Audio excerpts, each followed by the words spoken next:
Hello student, welcome back to the channel. क्या हालचाल बच्चों। तो आज हम स्टार्ट करेंगे क्वेश्चन नंबर 8। 7 तो हो चुका था। नाउ धीरे धीरे हम आगे बढ़ रहे हैं। देख रहे हो क्वेश्चन में मज़ा आ रहा है कि नहीं आपको बताओ। एक बार ज़रूर बताना कमेंट सेक्शन में कैसा लग रहा है वीडियो। ओके, तो चलो आज का नया सवाल क्वेश्चन नंबर 8 बनाते हैं। ओके, पहले क्वेश्चन को पढ़ेंगे, फिर उसके बाद हम फिगर ड्रॉ करेंगे, देन उसके बाद सॉल्व करेंगे। तो क्वेश्चन क्या लिखा है ध्यान से देखो पहले। ओके, क्वेश्चन यहाँ पे लिखा हुआ है स्टैच्यू 1.6 मीटर टॉल। एक स्टैच्यू है जो कि 1.6 मीटर टॉल है। Stands on the top of the pedestal. एक पेडिस्टल होता है ना, आप देखें वो मूर्ति, एक स्टैंड होता है, उस पर उसके ऊपर मूर्ति रखा होता है, स्टैच्यू रखा होता है, बस उसी तरह है। तो यहाँ आपको समझ में आ रहा है कि एक पेडिस्टल, उसके ऊपर 1.6 मीटर टॉल स्टैच्यू रखा हुआ है। From A point on the ground the angle of elevation. अब यहाँ से फिगर बनाना शुरू करते हैं, ठीक है, मज़ा आएगा। तो क्वेश्चन आप देख रहे हो, आपके पास बुक तो होगा ही। क्वेश्चन आप देखो, अब मैं यहाँ पर फिगर अब बना रहा हूँ, पढ़ूंगा फिगर बना रहा हूँ, ठीक है। बोल रहा है कि भाई एक पेडिस्टल, तो पहले काम करते हैं, पेडिस्टल बनाते हैं पहले। तो पहले मैं पेडिस्टल ही ड्रॉ कर दूंगा पहले।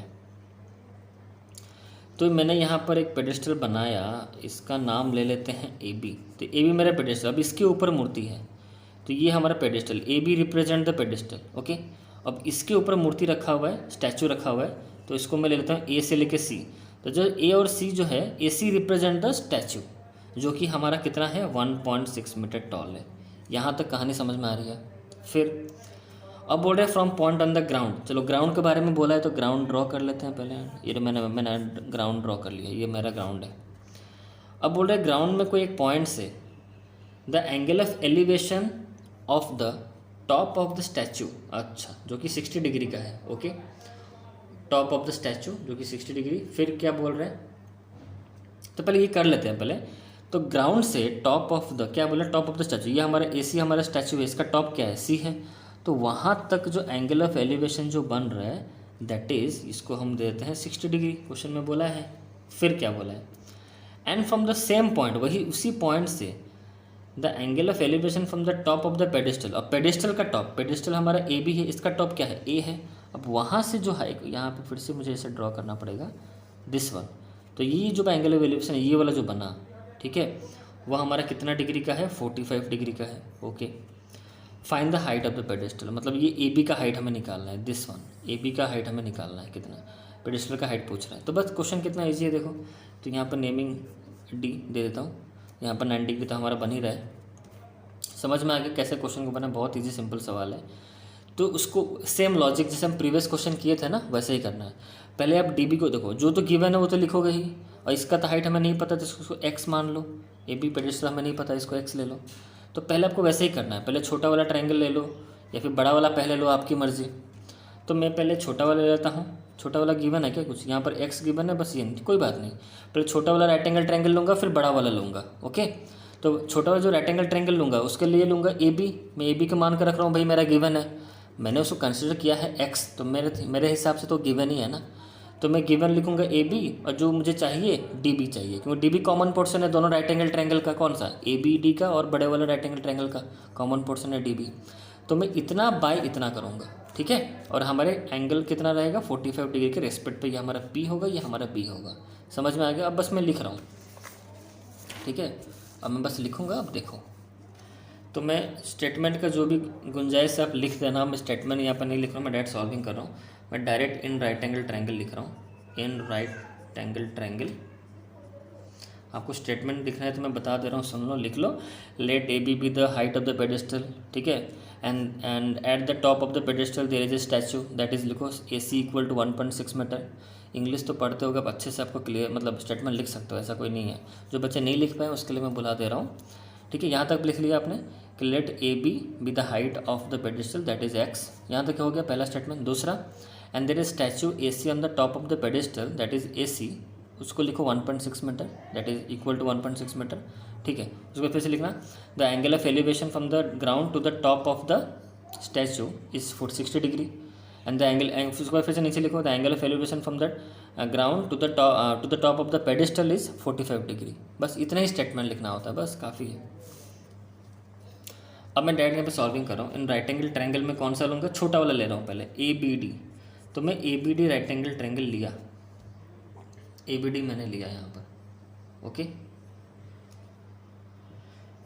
ए बी डी लिया, A B D, clear, okay. मुझे ए बी को पहले ऊपर रखना है, चलो मैंने ए बी को रखा ऊपर, बाय क्या करूँगा, मैंने कहा था डी बी रखो, चलो डी बी रखो।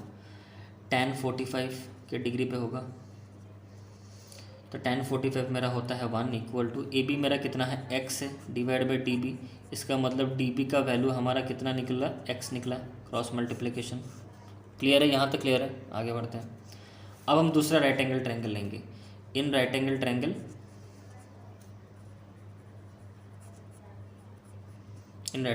अब बड़ा वाला लेंगे डी बी सी। अब हम लेंगे बड़ा वाला right angle triangle D B C, okay. अच्छा, अब मुझे क्या बड़ा वाला लूँगा, मतलब ये तो पहले डी बी तो रहेगा ही, नीचे तो रहेगा डी बी, इसको तो लिखूँगा ही जैसे भी हो। ऊपर में लूँगा ये बी सी लूँगा, B C, okay, equal to इधर लिखूँगा कितना, ये भी उतना ही है, देखो 60 के रेस्पेक्ट पर निकाल रहा हूँ, मतलब ये पी है या बी है आपका, तो ये tan ही होगा, tan 60 degree, okay fine. Now tan 60 degree equal to जो बी सी है उसको अगर मैं चाहूँ क्या लिखूँगा, ए सी प्लस ए बी लिख सकता हूँ उसको, by D B. tan 60 degree जो है वो मेरा कितना होता है, √3, यहाँ पर लिखो √3 इक्वल टू ए सी है 1.6 प्लस ए बी है आपका x divide by D B, cross multiplication कर दो, डी बी मल्टीप्लाई विथ √3, इसके नीचे कुछ नहीं, मतलब 1 है, बार बार लिखने की ज़रूरत नहीं है, आपको समझ में आ ही गया होगा, इक्वल टू 1.6 प्लस एक्स, तो सिर्फ जो डी बी जो हुआ वो कितना हो गया, 1.6 प्लस एक्स डिवाइड बाई √3, ये आपका हो गया डी बी। यहाँ तक क्लियर है। अब चलते हैं आगे, यहाँ तक जब क्लियर है तब देखो डी बी ऊपर देखो यहाँ पर एक्स है, नीचे यहाँ पर डी बी थी, इसको इक्वेशन ले लो एक, तो हम यहाँ पे लिखो फ्रॉम इक्वेशन 1 से हमें ये मिला कि जो हमारा डी बी जो है वो कितना है, एक्स है। अब डी बी की जगह मैं ये पुट कर दूंगा, ये वाला, ठीक है, तो 1.6 plus X divide by √3 equal to X, cross multiplication कर दो, कुछ नहीं है इसमें तो 1 है, क्रॉस मल्टीप्लिकेशन करो, √3 मल्टीप्लाई विथ एक्स कितना, √3 एक्स हो गया, इसके साथ ये मल्टीप्लाई करोगे तो 1.6 प्लस एक्स, दैट इम्प्लाइज, अब जो x वालों को पास में रखो, √3 एक्स, इसको ला के इधर लाओ, minus X equal to 1.6, that implies, अब यहाँ पे x कॉमन ले जाओ, x ही कॉमन जाएगा ना, अंदर क्या रहेगा, √3 माइनस 1 इक्वल टू 1.6। यहाँ तक क्लियर है।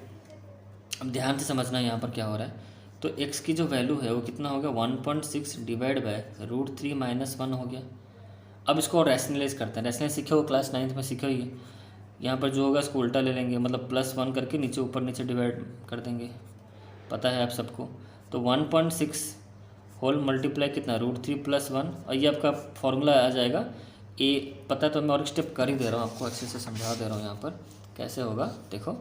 तो इसको हम ऐसे लिखते हैं, रैशनलाइज पढ़े थे क्लास 9th में, याद करो, √3 प्लस 1, इसको सॉल्व करेंगे तो ऊपर कितना हो जाएगा, 1.6 √3 प्लस 1 है डिवाइड बाई कितना, ये a minus B whole into A plus B formula क्या, a² माइनस b², तो √3 का स्क्वायर माइनस 1 का स्क्वायर, इसके बाद वाला स्टेप मैं ऊपर करना चाहूँगा, जगह नहीं हो रहा है, तो जो ऊपर वाला था 1.6, देखो 1.6 √3 प्लस 1 डिवाइड नीचे कितना था, अब यहाँ पे इसको सॉल्व करेंगे, √3 का स्क्वायर कितना, 3 माइनस 1, तो 3 यहाँ पे लिख दे रहा हूँ 3 माइनस 1, इसके बाद वाला स्टेप 1.6 √3 प्लस 1 डिवाइड बाई कितना हो गया, 2 हो गया। अब इसको काटोगे कितना होगा, 0.2 होगा, यहाँ पर इसको कट करोगे तो फाइनली हमारा आंसर ये निकला, 0.2 ब्रैकेट के अंदर √3 प्लस 1। समझ में आ गया आपको अच्छे से क्या हो रहा है यहाँ पर, तो ये हो गया हमारा आंसर। तो ये किसका आंसर निकला, हमारा x की वैल्यू निकली हमारी, तो हमारी x की वैल्यू यहाँ पर 0.8 ब्रैकेट के अंदर √3 प्लस 1, तो यही आपका आंसर है। तो ये x निकला, मतलब हमारा हाइट ऑफ द पेडिस्टल निकल गया, ए बी। समझ में आ गया आपको, क्लियर है। तो आई होप आपको समझ में अच्छे से आ गया होगा। अगर वीडियो अच्छा लगा तो वीडियो का लाइक करो और जितना हो सके इसको शेयर करो और चैनल को सब्सक्राइब कर लो यार, बहुत मेहनत करता हूँ आपके लिए, चैनल को सब्सक्राइब जरूर करना। तो मिलते हैं नेक्स्ट वीडियो में, एनसीईआरटी का नेक्स्ट क्वेश्चन करेंगे और जैसे हमारे एनसीईआरटी खत्म हो जाता है बुक, उसके बाद अदर बुक्स के क्वेश्चन इसके रिगार्डिंग, इसके रिलेटेड जो ये चैप्टर जो है ना इसके रिलेटेड क्वेश्चन करेंगे हम, ठीक है। तो चल दो इस वीडियो में इतना ही, बाय।